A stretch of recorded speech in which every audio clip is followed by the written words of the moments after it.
Is this in many ways, a tougher season than even your rookie season when you kind of think of everything and the expectation and where this organization is going to come since 2017 to now? It's probably a more disappointing season, yeah, because what we expected of ourselves, what we had built here before. So that's how I take it. Yo, what's up, my beautiful people, my good people, my good people. Good morning, good evening, good afternoon. It's depending from where you are watching me right now. I'm from Nigeria, village, in my village, deep village, the village guy, the village boy here right now. So today's video is all about this guy training this morning here. Myles Garrett request to trade from Brown. Okay, I don't know what is happening, what is going on. But many people, everybody's talking his mind, everybody's talking what it's like about this guy and the Brown. So I have it's something like certificate or something like that I'm gonna put on this screen so that you can watching it, you can read it, then you will more understand. And I will put another video why everybody is speaking mind, everybody is tell what it's like about the Brown and the Myles Garrett. Everybody have many people have their own opinions about this. Everybody say this, you see it, you say this. Some people say you don't get salary. When I say salary, you don't get the money. Some people say he been, man, they are doing some things that you don't like. But watch these people, everybody saying his mind on this. So I want you to first read this before we jump to that one right now.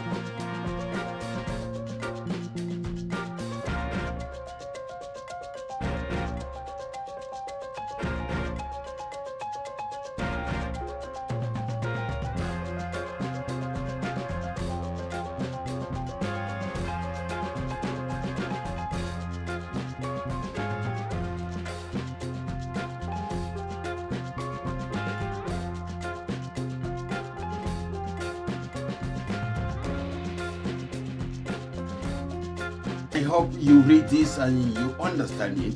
So I want you in the comment section below, you can speak your mind, comment, say something you want to say.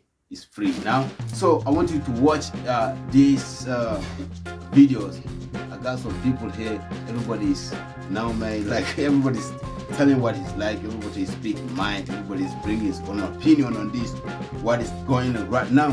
I want you to watch this video. If you watch this video, don't forget to like, subscribe to this channel, join matches, and bring more videos. But watch this one, then I will catch you. All right, Adam, of course, with us for the rest of the show. You see RC, you see Marcus and Mina, and there's a lot to get to with this. Marcus, let's start with you. What do you make of the trade demand from Garrett? It makes sense. I don't think the Cleveland Browns have a clear direction. And no matter how you couch it, a lot of things that are transpiring in Cleveland are a reverberation of the contract that they decided to give to Deshaun Watson. It puts you in flux as far as a lot of guys go. But this is more about frustration with Myles Garrett of having to deal with the up and down situation that's been going on in Cleveland. And the bottom line is when you don't get the quarterback position right or you don't have the right infrastructure for a quarterback, these guys start looking around and they start determining, yeah, we really can't win here. And Boogie, I know that so that's my reaction to the Cleveland part, but I'll say this. The Washington Commanders should be on the phone right now trying to figure out how to get Myles Garrett to the DC area because that team has a lot of cap space. They're right. And Dan Quinn is the defensive coordinator. Myles Garrett might have 30 sacks if he ends up in Washington. Yeah, he's looking for that individual production as well as winning. That's part of what his statement said. But Mina, it's easy to say, to Marcus's point, any team would want Garrett on their roster, but who realistically can make it happen in your mind? Well, there's complexity to this, Laura. Adam talked about the contract and the amount of money that would hit the Cleveland Browns books. It actually wouldn't be prohibitively expensive for really many acquiring teams, but you would trade for him likely with the awareness that you're going to have to give him a big contract extension. He has a couple years left on his deal. Marcus singled out the team that I think is on everybody's minds right now because of the cap space and in terms of the Washington Commanders, and also because they fit Myles Garrett's parameters. They are a contender. So along those lines, I look at the teams that made it deep into the playoffs. Aside from, of course, the Ravens, who are a divisional competitor, I think teams like the Bills and the Lions, edge rush is their biggest need, frankly, having a difference maker like Myles Garrett. And make no bones about it, he is a difference maker. He is probably one of the 2-3 best defensive players in the NFL, if not best. He's also extremely durable. I wanted to note this because I mentioned at the beginning of the contract extension. He's played the third most snaps of any edge over the last 5 years. Players like this simply are not available for trade. So if he actually were to be, I think every team would be on the phone.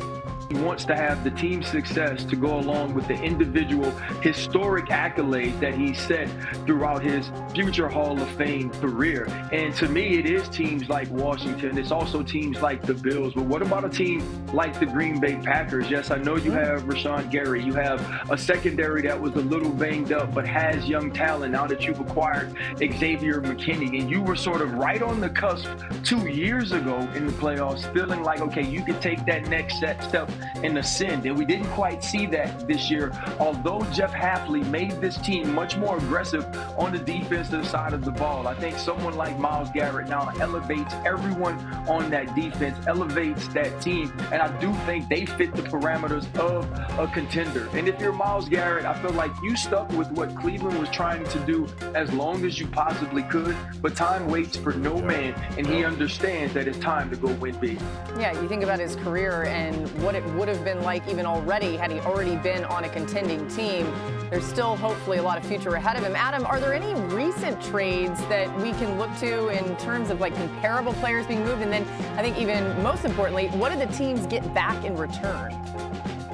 Well, I think the one you have to look at is when the Raiders wound up trading Khalil Mack to the Chicago Bears. And they traded him for a package that included 2 first-round picks, a 3rd, and a 6th, and got back Mack, a 2, and a conditional 5.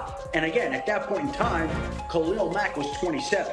Myles Garrett is 29.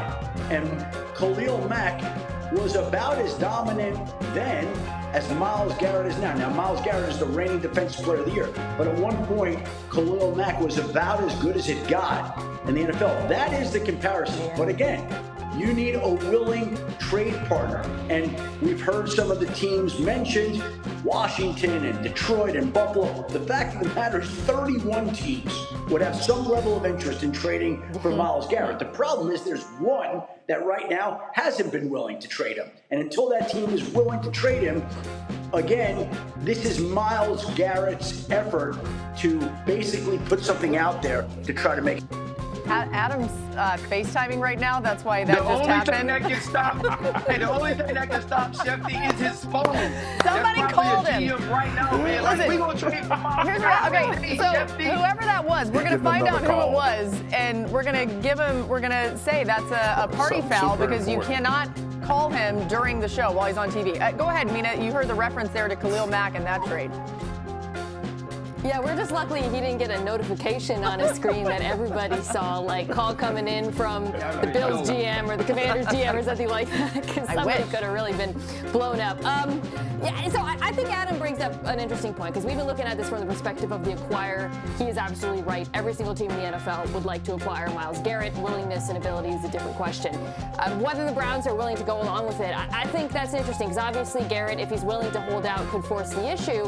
But I also believe Andrew Berry, their GM, when he said they had no intention of trading him. We don't think of this as a very good team, but the reality is they are a lot better of a team than their record. They have not won games this season because of the quarterback situation. They were just in the playoffs. So I actually think they would like to hold on to Myles Garrett, but if they were to move on from him, Ryan, it would be a signal this is a complete and total rebuild. The die was cast, of course, back when they traded for Deshaun Watson originally. I mean, listen, we all know this. You know, we've been in our relationships for a very long time. Once you go public with an issue, you ain't trying to be there no more, right? When Myles Garrett made this trade request public, he wanted to let the entire world know that he no longer wants to be in Cleveland. He no longer wants to be a part of this relationship. And if he was trying to work inside, right, if he was trying to get more money, get an extension, that's the conversation you have alone in private with your GM or through your representation. And so it seems like Myles Garrett has drawn a line in the sand. And now, what will you do if you're Andrew Berry? Will you go and say, okay, we will accept the hostage over a volunteer? Or is it so volatile in that locker room with not having good quarterback play that you rather not have a disgruntled star on your defense? We'll be on this story throughout the show, and coming up later, I'll tell you a conversation I had with Myles Garrett about what his plans would be. Don't forget to subscribe for more videos. Your boy here, John Matches on the channel. And I'll see you on next video. Peace out.